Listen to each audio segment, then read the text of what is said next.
മലയാളികൾ സംസ്കാര സമ്പന്നരാണ്, 100% സാക്ഷരത നേടിയവരാണ് എന്നൊക്കെ നമ്മൾ തന്നെ പലപ്പോഴും വിളിച്ചു പറയുന്ന കാര്യങ്ങൾ. എന്നാൽ സാമൂഹിക മാധ്യമങ്ങളിൽ സജീവമാകുന്ന മലയാളികൾ പലർക്കും ഈ പറയുന്ന സംസ്കാരവും സാക്ഷരതയും കുറച്ച് കുറവുള്ളതായിട്ടാണ് കാണുന്നത്. മോഹൻലാലിന്റെ മകൾ വിസ്മയ ആദ്യമായി അഭിനയിച്ച സിനിമ റിലീസാകുകയാണ്. കഴിഞ്ഞ ദിവസങ്ങളിലൊക്കെയായി അതിന്റെ പ്രൊമോഷൻ പരിപാടികളും മറ്റുള്ള ഈവന്റുകളുമൊക്കെ നടന്നിരുന്നു. അവിടെ എല്ലാം ചിലർ ലക്ഷ്യം വെക്കുന്നത് വിസ്മയ എന്ന പെൺകുട്ടിയെ മാത്രമായിരുന്നു. അതും വളരെ മോശമായ ഭാഷയിലാണ് അവരുടെ പരിഹാസങ്ങൾ. മലയാളം സംസാരിക്കാൻ അറിയില്ലെങ്കിൽ പഠിച്ചിട്ട് വരണം, തടി കൂടുതലാണ്, ബുദ്ധിക്ക് എന്തോ കുറവുണ്ടെന്ന് തോന്നുന്നു, ഇങ്ങനെയൊക്കെയാണ് കമന്റുകൾ. പിന്നീട് നടക്കുന്ന വിസ്മയുടെ ശരീരത്തെ വർണ്ണിക്കലും കുറ്റപ്പെടുത്തലുമാണ്. അതും 100% അശ്ലീലം നിറഞ്ഞ ഭാഷയാണ് ഇവരൊക്കെ ഉപയോഗിക്കുന്നത്. മലയാളികൾ പൊളിയാണ് എന്ന് പറഞ്ഞവരെ കൊണ്ട് മലയാളികൾ തല്ലിപ്പൊളിയാണെന്ന് പറയിപ്പിക്കുന്ന തരത്തിലുള്ള കമന്റുകൾ. പണത്തിന്റെയോ പാരമ്പര്യത്തിന്റെയോ യാതൊരു അഹങ്കാരവുമില്ലാതെ തീർത്തും നിഷ്കളങ്കമായി ചിരിച്ചുകൊണ്ട് വിസ്മയ ആളുകൾക്ക് മുന്നിലേക്ക് വരുമ്പോൾ അതിനെ പരിഹസിക്കുകയാണ് പലരും. വിസ്മയുടെ ശരീരവും ചലനങ്ങളും നോക്കി പച്ചയ്ക്ക് ആഭാസതരം പറയുകയാണ്. 35 വയസ്സുള്ള പെൺകുട്ടിയെ അമ്മായി എന്നും കിളവി എന്നും വിളിക്കുന്നത് മുഖത്ത് പുട്ടി തേച്ച് ഫേസ്ബുക്കിൽ പ്രൊഫൈൽ പിക്ചർ ഇട്ടിരിക്കുന്ന 60 കഴിഞ്ഞ യഥാർത്ഥ തൈക്കിളവികളാണ്. തടിച്ചവരും മെലിഞ്ഞവരും കറുത്തവരും വെളുത്തവരും ഒക്കെ അഭിനയിക്കും. അവരുടെ അഭിനയം നല്ലതാണെങ്കിൽ അവർ താരങ്ങളായി മാറുകയും ചെയ്യും. പ്രേക്ഷകർ ഇല്ലാതെ ഒരാളും ഈ ലോകത്ത് സൂപ്പർ സ്റ്റാർ പദവി നേടിയിട്ടുമില്ല. നിഷ്കളങ്കയായ ഒരു കുഞ്ഞിനെ പോലെ പെരുമാറുന്ന ഒരു പെണ്ണായിട്ടാണ് വിസ്മയ അവിടെ നിൽക്കുന്നത് കണ്ടത്.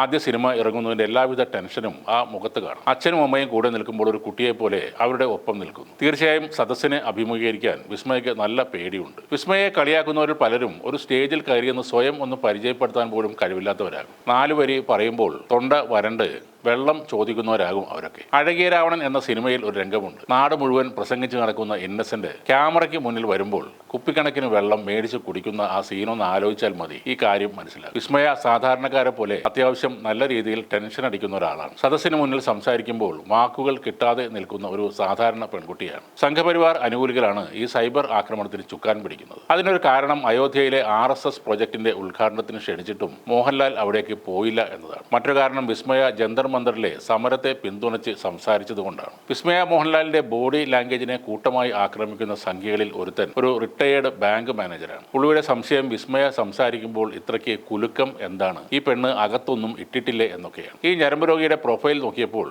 ഇതുപോലുള്ള അശ്ലീല ചുവയുള്ള പോസ്റ്റുകളും കാണാൻ കഴിയും. ശബരിമല വിഷയത്തിൽ CPM നേതാക്കളെ പരിഹസിച്ചുകൊണ്ടുള്ള ഒരു പോസ്റ്റ് ഇദ്ദേഹം ഇട്ടിട്ടുണ്ട്. അടുത്ത കന്നിമാസം 1-ാം തീയതി LDFിലെ താഴെ പറയുന്ന അയ്യപ്പ ഭക്തർ ശബരിമലയ്ക്ക് പോകുന്നു. സഖാവ് പിണറായി വിജയൻ, G സുധാകരൻ, M സ്വരാജ്, മുൻ MP ശ്രീമതി ടീച്ചർ ഭസ്മക്കുളത്തിൽ കുളിച്ച് ഹീറനോടെ ശരീര വടിവുകൾ മേൽശാന്തിയെ കാണിക്കുന്നതായിരിക്കും. പ്രബുദ്ധരായ LDF ഹിന്ദു വോട്ടർമാർ കൈരളി TVയിൽ കൂടി രംഗം വീക്ഷിക്കണം. 1 കോടി രൂപ മുടക്കി കൂപ്പൺ എടുത്തവർക്ക് മേൽപ്പറഞ്ഞവരുടെ കൂടെ യാത്ര ചെയ്യാം. ഇതാണ് ഇയാളുടെ ഒരു പോസ്റ്റ്. മറ്റൊരു പോസ്റ്റിൽ കോൺഗ്രസ് നേതാവ് ദീപാദാസ് മുൻഷി ഇന്ന് സീൽ പൊട്ടിക്കുന്നു എന്നൊക്കെ ദ്വയാർത്ഥ പ്രയോഗത്തോടെ ഇയാൾ പറയുന്നതും കാണാം. ഇപ്പോൾ മാപ്പ് പറഞ്ഞുകൊണ്ടുള്ള ഇയാളുടെ ഒരു പോസ്റ്റും വന്നിട്ടുണ്ട്. മോഹൻലാൽ സംഘത്തിന് വെറുക്കപ്പെട്ടവനായതോടെ അയാളെയും കുടുംബത്തെയും കടന്നാക്രമിക്കുകയാണ് ഇവർ. കുറച്ചു കാലം മുന്നേ വരെ വിസ്മയുടെ അച്ഛൻ്റെ മുണ്ട് പറിച്ചടിക്ക് കൈയടിച്ചവരാണ് ഇപ്പോൾ ആ കുടുംബത്തെ ഒന്നടങ്കം അധിക്ഷേപിക്കുന്നത്.